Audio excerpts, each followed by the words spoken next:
Hello दोस्तों, स्वागत है आपका मानगढ़ स्टडीज़ के इस ऑनलाइन चैनल पर। तो अभी तक अपने ने इसके 4 क्वेश्चन कर लिए हैं। क्वेश्चन नंबर 5 अपने को करना है, तो चलते हैं क्वेश्चन नंबर 5 की ओर। देखो दोस्तों, क्वेश्चन नंबर 5 क्या कह रहा है अपना। कहता है कि यदि एक समांतर श्रेणी के n पदों का योगफल 3n² + 5n है, तो इसके 164 इसका कौन सा पद है, ये अपने को बताना है।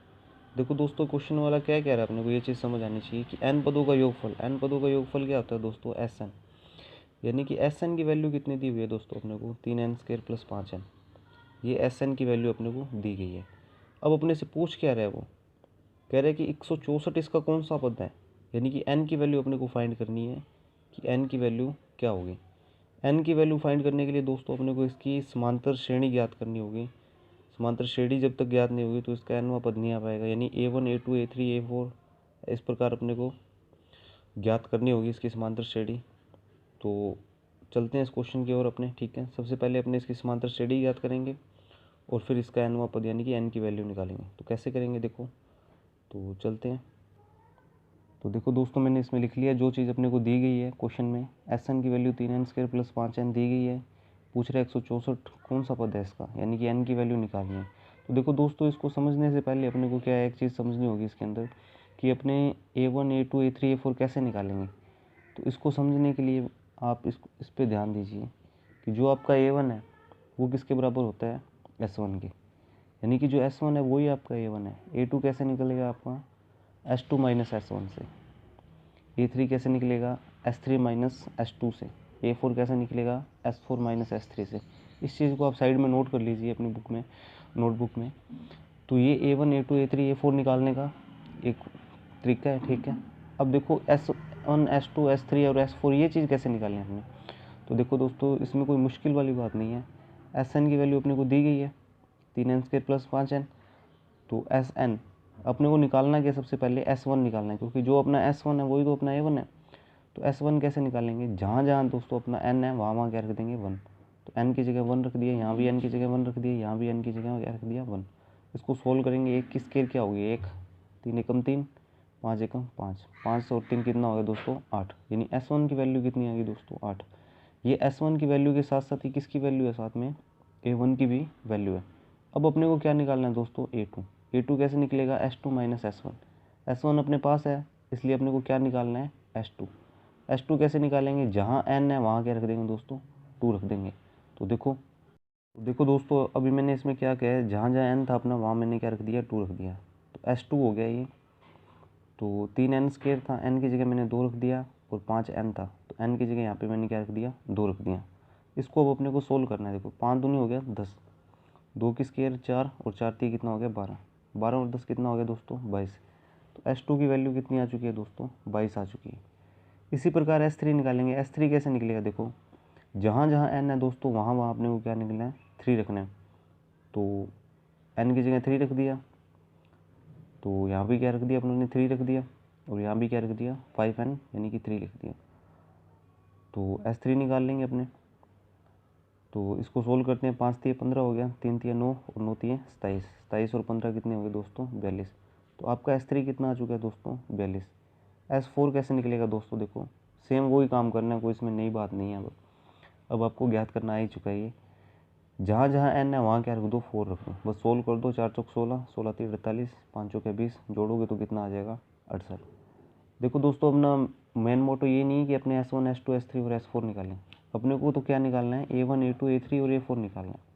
तभी तो अपनी सीरीज बनेगी, और सीरीज बनेगी तभी तो n की वैल्यू आएगी। तो देखो कैसे करेंगे। तो जो आपका S1 है वही तो अपना A1 है, शुरू में आपको बताया था अभी। तो S1 की वैल्यू 8 थी, तो A1 की वैल्यू कितनी आ गई, 8। A2 की वैल्यू कैसे आएगी दोस्तों, S2 - S1। S2 कितना है आपका 22, और S1 कितना है 8, घटाओगे तो कितना आ गया 14, यानी A2 की वैल्यू कितनी आ गई 14। A3 कैसे आया दोस्तों, S3 - S2 से। S3 कितना है आपका 42, और S2 कितना है 22, तो घटाएंगे तो कितना आ जाएगा दोस्तों 20। इसी प्रकार A4 कैसे निकलेगा, S4 - S3। S4 की वैल्यू कितनी आई है 68, S3 की वैल्यू कितनी आई है 42, तो 68 - 42 कितना आ गया, 26 आ गया दोस्तों। तो इसी प्रकार अपने A1 A2 A3 और A4 ज्ञात कर लिए हैं। तो अपनी अब जो समांतर सीरीज है, समांतर श्रेणी है जो अपनी, तो समांतर श्रेणी क्या होगी है, देखो A1 की वैल्यू कितनी है 8, A2 की कितनी है 14, A3 की कितनी है दोस्तों 20 है, A4 की कितनी है 26। क्वेश्चन में अपने को क्या निकालना था दोस्तों कि 164 इसका कौन सा पद है, ये अपने को ज्ञात करना था। तो दोस्तों मैंने मान लिया कि जो 164 है ना इसका वो nवां पद है। तो nवां पद यानी कि an हो गया, यानी कि ये an किसके बराबर अंतिम पद के बराबर, यानी कि 164 को मैंने क्या मान लिया इसका अंतिम पद मान लिया। अब मैं ये ज्ञात कर दूंगा इसमें कि अंतिम पद इसका कौन सा है, कितने नंबर पे, यानी कि n की वैल्यू क्या है। तो ये कैसे ज्ञात करेंगे देखो। अब देखो ये अपने पास एक नया क्वेश्चन बन चुका है एक तरीके से, जो अपने को जो पिछले क्वेश्चन जो अपने ने किए थे कि बने बनाए क्वेश्चन होते थे, ठीक है, और ऐसा क्वेश्चन दिया होता था और अपने को n की वैल्यू निकालनी होती थी, उस टाइप का ये क्वेश्चन बन गया। तो देखो कैसे करेंगे इसको। तो a की वैल्यू इसमें कितनी आ चुकी है 8, सीरीज है ये अपनी। d की वैल्यू कितनी आएगी 6, a2 माइनस a1 से 6 आ जाएगी। an के अपना अंतिम पद वो कितना है दोस्तों 164। ज्ञात क्या करना है अपने को, n की वैल्यू ज्ञात करनी है। तो n की वैल्यू कैसे ज्ञात करेंगे दोस्तों, कुछ नहीं करना, अपने ऐसे क्वेश्चन बहुत बार कर चुके हैं, बहुत पहले, ठीक है। तो वैसे ही करेंगे अपने, an का फॉर्मूला लगाएंगे। an इज इक्वल टू में क्या होता है a plus N minus 1d, और an की वैल्यू क्या है दोस्तों 164 है। तो 164 रख दी, a की वैल्यू कितनी है 8 रख दी, d की वैल्यू क्या है दोस्तों 6 है, तो 6 रख दी। उसके बाद कुछ नहीं है, 8 प्लस का था इधर आगे माइनस का हो गया, इसको वैसे का वैसे पड़ा रहने दिया, घटाएंगे तो 156 हो गया। अब 6 गुना में इधर आके क्या हो जाएगा दोस्तों भाग में। अब काटेंगे तो देखो 6 दूनी 12 और सिकम 36, यानी कि n-1 बराबर कितना आ गया दोस्तों अपना 26 आ गया। तो n-1 बराबर कितना आ गया 26। तो n इज इक्वल टू में कितना आएगा 26 प्लस 1, ये माइनस का है किधर आगे प्लस का, तो n की वैल्यू कितनी आएगी दोस्तों 27। तो अपने को ये बताना था 164 इसका कौन सा पद है। तो 164 कौन सा पद है दोस्तों 27वां पद है। तो अपना ये क्वेश्चन नंबर 5 था, तो 27वें पद है, मतलब इसमें जो ऑप्शन नंबर सी है जो गया है अपना, ठीक है, वो इसका ऑप्शन नंबर सही है। तो आप इस पर टिक कर दीजिए। अब दोस्तों क्वेश्चन नंबर 6 देखो अपना क्या कहता है, यदि एक समांतर श्रेणी के n पदों का योगफल Sn है तथा S2n किसके बराबर है 3Sn के बराबर है, तो अपने को क्या निकालना है S3n, बीच में अनुपात का निशान है Sn, यानी S3n और Sn का अपने को क्या करना है भाग देना है, और भाग देने में बताना है अपने को कितना आएगा, 10 आएगा, 11 आएगा, 6 आएगा या 4 आएगा। तो ये तो करने पे ही पता लगेगा अपने को, ठीक है। तो चलते हैं अपने। तो देखो दोस्तों मैंने इसके वो जो अपने को गिवन है वो मैंने लिख लिया है। S2n बराबर किसके है 3Sn के बराबर है, और जो अपने को फाइंड करना है वो भी मैंने लिख दिया है S3n अनुपात Sn, ये अपने को फाइंड करने की ये कितना आएगा। तो कैसे फाइंड करेंगे देखो, S2n किसके बराबर हो गया दोस्तों 3Sn के बराबर हो गया, तो ये अपने लिख लिया यहाँ पर, ठीक है। अब देखो Sn का फॉर्मूला क्या होता है, देखो दोस्तों मैं पहले आपको राइट हैंड साइड बता रहा हूँ, फिर आपको लेफ्ट हैंड साइड बताऊँगा। देखो ये 3 वैसे का वैसा पड़ा है यहाँ पे, ठीक है, और आपको फॉर्मूला Sn का पता होना चाहिए कि Sn का फॉर्मूला क्या होता है। Sn का फॉर्मूला होता है n/2 2a प्लस n-1d। तो जहाँ जहाँ अपना n है तो यहाँ पे n/2 2a प्लस n-1d है। अब देखो S2n का फॉर्मूला क्या बनेगा, यहाँ पर n था तो इस फॉर्मूले में यहाँ क्या था n। अब 2n का फॉर्मूला क्या होगा, जहाँ जहाँ n है अपना वहाँ वहाँ अपने क्या रख देंगे 2n। कैसे रख देंगे देखो, यहाँ n था n/2 तो यहाँ पर क्या आएगा 2n/2। यहाँ पे n-1 था तो यहाँ पर क्या आएगा 2n-1। आई होप दोस्तों ये फॉर्मूला आपको समझ आ गया होगा कि ये 2n का फॉर्मूला कैसे बना है, ठीक है। तो अब इसको सोल्व करते हैं अपने। देखो 2 से तो 2 कैंसिल हो जाएगा, कट गया ये, तो अंदर अपने पास यहाँ पर n पड़ा है और ये सेम टू सेम चल रहा है। अब यहाँ पे 3 पड़ा है और अंदर क्या पड़ा है n/2 2a प्लस n-1d पड़ा है। अब देखो क्या हुआ है दोस्तों यहाँ पर कि ये जो 2 है ये भाग में है और इधर आके ये क्या हो जाएगा गुना में। तो ये 2 था वो इधर आके क्या हो गया 2n हो गया, गुना में हो गया। अब इस साइड क्या रह गया, ये 3 का n के साथ गुना हो गया 3n, और साथ में ये पड़ा ही है 2a प्लस n-1d। अब देखो दोस्तों n इधर भी है और इधर भी है, तो n से n क्या हो जाएगा कैंसिल हो जाएगा। अब देखो क्या करना है इसको आगे, n से n कट गया। उसके बाद देखो अंदर मल्टीप्लाई गया है इसका, 2 दूनी 4 है, और इसका देखो दोस्तों कैसे किया मल्टीप्लाई, 2 दूनी 4 n। अब d का भी तो इधर से मल्टीप्लाई होगा, तो d का भी इधर से मल्टीप्लाई कर दिया, तो ये क्या होगा 4n d, माइनस का माइनस है अब फिर 2 का 1 से गुना करेंगे तो कितना आएगा दोस्तों 2, और डी का फिर वो 1 से गुना होगा तो क्या आ जाएगा डी, तो मतलब ये कितना बन गया 2D। सेम इसी प्रकार इधर भी गुना हुआ है, 2 3 6। अब देखो इसको अंदर गुना करेंगे अपने तो 3n, अब डी का गुना जब अंदर होगा तो यहाँ पर क्या होगा 3ND। इसी प्रकार जब माइनस तो माइनस आ गया, 3 का 1 से गुना करेंगे तो 3, और डी के साथ गुना करेंगे तो कितना होगा दोस्तों 3D होगा। अब अपने को क्या करना है, इसको अलग अलग करना है।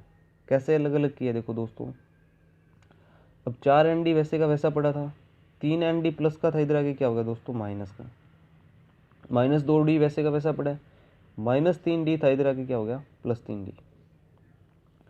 6A वैसे का वैसा पड़ा है, अब जो प्लस का 4A था वो इधर आगे क्या होगा दोस्तों माइनस का 4A।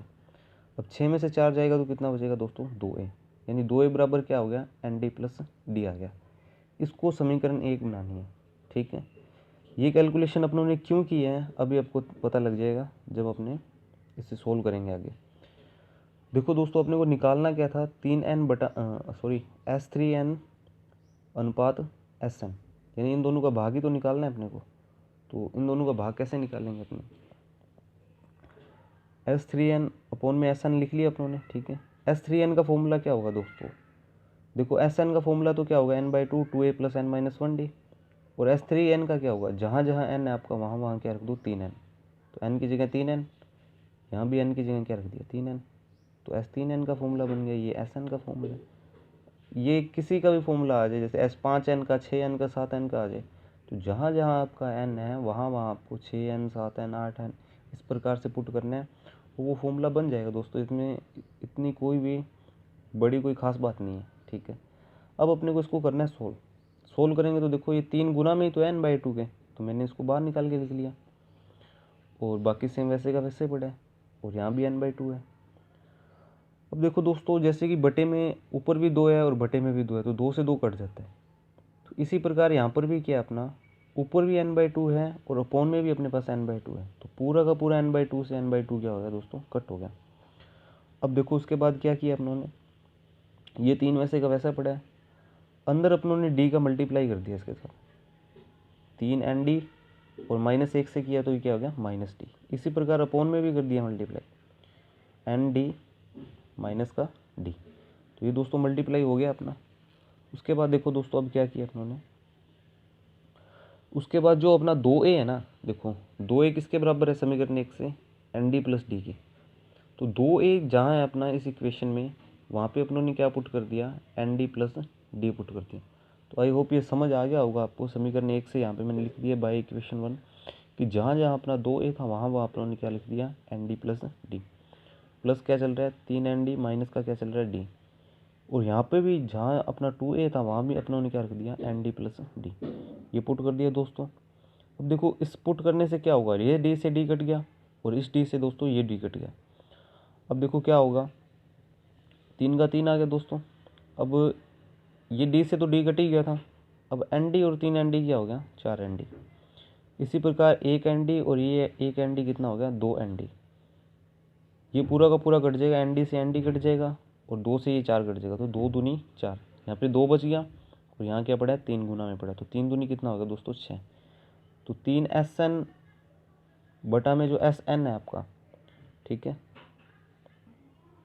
SN था सॉरी ये, ठीक है, तो 3S3N और SN है जो अपना वो बराबर में कितना आ गया 6, तो S3N बटा में SN कितना आ जाएगा 6 आ जाएगा।